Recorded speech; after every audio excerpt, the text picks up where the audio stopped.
Lalaking nanlilimos sa mga customer sa sarong kakanan sa Naga City na anggot kanday matauwanin kwarta. CSWD papakusugon pa ang paghanap asin pag-rescue sa mga nanlilimos sa syudad na kung minsan nagiging bayolente. Uyan report ni Chris Novello.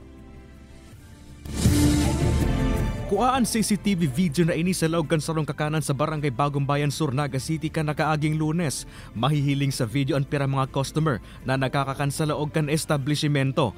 Aban-aban pa, biglang naglaog ang sarong lalaki na namamalimos. Kan magsayo maan mga customer na pigahagatan kay nining kwarta, bigla kay nin tinapikan eyeglass kan sarong estudyante. Liwat na nagpuro barang lalaki na maghagad ng limos, alagad kan magsayo magiraray na magtaon saro pang customer. Bigla kining sinipaan saro sa lamesa sa lugar. Sigun sa cashier kan kakanan na si Joe, dahil din na mali kaya na maadit sa ginibo kan na sambitan ng lalaki. Nababother na po or natatakot na po. Minsan po kaya ang iba po, pag di po tinatawan talaga ng babanta po arka iyan.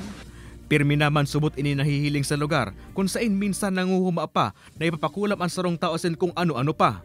Susog sa Naga City Social Welfare and Development Office. Dati naman subot na nakalaog sa Naga City Children's Home ang lalaki na nasa video kan ini minor de edad pa. Residente subot ini kan Iriga City, alagad minabalik man ginari sa Naga City para manlimos.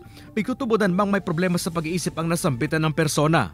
Sumunyan dahil nga ni nanumiti siya na medyo violente. So nakaipo nagaro ang medical intervention kasi kumbaga sa ano naman sa public, hazardous naman sa public kasi garo iba ng pag-iisip.